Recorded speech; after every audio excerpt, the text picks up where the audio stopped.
दोस्तों Benjamin Netanyahu ने चल दी है चाणक्य वाली चाल। जी हाँ, और उन्होंने एक तीर से दो निशाने कर लिए हैं। एक निशाना तो ये कि उनकी खुद की राजनीतिक स्थिति काफी हद तक सुधार ली है। दूसरा, जो इजराइल के गोल थे जो कि उसे अचीव करने अभी बाकी थे, वो सारे गोल भी इजराइल ने कहीं ना कहीं पूरे कर लिए हैं। मैं आपको बता दूं दोस्तों कि इजराइल की वायुसेना ने भयंकर एयर स्ट्राइक्स की हैं सीरिया के अंदर, और न केवल सीरिया के तटवर्ती इलाकों पर, बल्कि ये खतरनाक स्ट्राइक्स इजराइल की वायुसेना ने सीरिया की राजधानी दमास्कस के अंदर भी की है। इतनी भयंकर एयर स्ट्राइक्स की हैं कि जिसे सीरिया कभी भूला नहीं पाएगा। जी हाँ दोस्तों, मैं आपको बता दूं कि सीरिया पर इजराइल की इस एयर स्ट्राइक के पीछे बहुत बड़े बड़े मंसूबे थे इजराइल के। वो सभी मैं आपको एकदम डिटेल में बताने वाला हूं। आप बस इस वीडियो को एकदम आखिर तक जरूर देखते रहिएगा।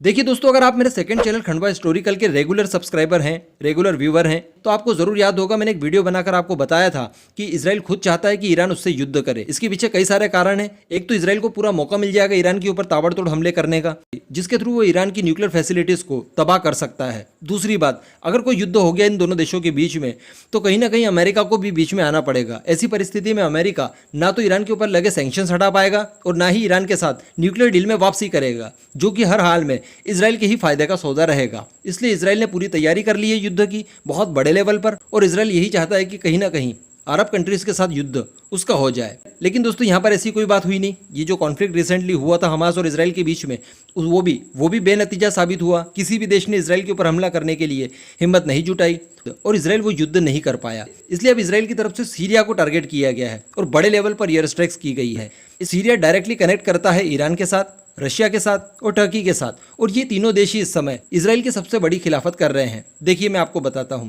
अगर ईरान के ऊपर इजराइल डायरेक्ट हमला कर देता तो वो कहीं ना कहीं फेयर नहीं कहलाता। ईरान के जो दावे थे पुराने वाले इजराइल को लेकर, वो कहीं ना कहीं वैश्विक रूप से साबित हो जाते, जिससे इजराइल को वैश्विक समर्थन कहीं ना कहीं नहीं मिल पाता। लेकिन सीरिया के अंदर अगर इजराइल इस तरह की बड़ी एयर स्ट्राइक्स करेगा तो उसका बेनिफिट इजराइल को बहुत मिलने वाला है। देखिए मैं आपको बता दूं, ईरान अपने सारे असला, बारूद, मिसाइलें, रॉकेट्स हिजबुल्लाह तक सीरिया के रास्ते ही भिजवाता है।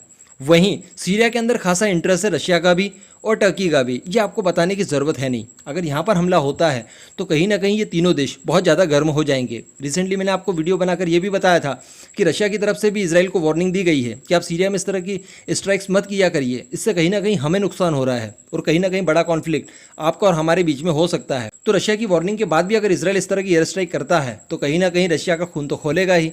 तो एक बड़ा कॉन्फ्लिक्ट यहाँ पर क्रिएट हो सकता है। अगर ऐसा होता है तो इजराइल अपने सारे गोल पूरे कर लेगा, ईरान के ऊपर अटैक वटैक करवा के उसके ऊपर सैंक्शंस यूं ही कंटिन्यू वो करवा पाएगा, अमेरिका को न्यूक्लियर डील में वापसी करने भी नहीं देगा। एक गोल। और दूसरा गोल जो था दोस्तों, वो गोल था व्यक्तिगत बेंजामिन नेतन्याहू का। उन्हें अपनी राजनीतिक स्थिति को सुधारना था।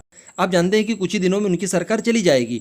विपक्षी दलों की सरकार यहाँ पर बनने जा रही है, और चूंकि ये महागठबंधन वाली सरकार है तो बहुत ही कमजोर होगी। ये इजराइल के गोल आगे जाके पूरा नहीं कर पाएगी, क्योंकि इसमें अरब पार्टीज भी मिली हुई हैं। तो बेंजामिन नेतन्याहू यही चाहते हैं कि इस तरह के बड़े कॉन्फ्लिक्ट क्रिएट करके इजराइल की जनता के सामने एक सशक्त नेता की भूमिका में वो स्थापित हो जाएं, और अगली बार जब इलेक्शन हो, और जल्दी ही होने वाले हैं क्योंकि गठबंधन की सरकारें ज़्यादा नहीं चलती हैं, तो उस इलेक्शन में भी बेंजामिन नेतन्याहू को कहीं ना कहीं फायदा हो, जिससे इजराइल और बेंजामिन नेतन्याहू दोनों के ही गोल कहीं ना कहीं कंप्लीट होते हुए दिखाई दे रहे हैं। अब दोस्तों इस पूरे मुद्दे पर आपका क्या मानना है, मेरा एनालिसिस आपको कैसा लगा, नीचे कमेंट करके जरूर बताइएगा।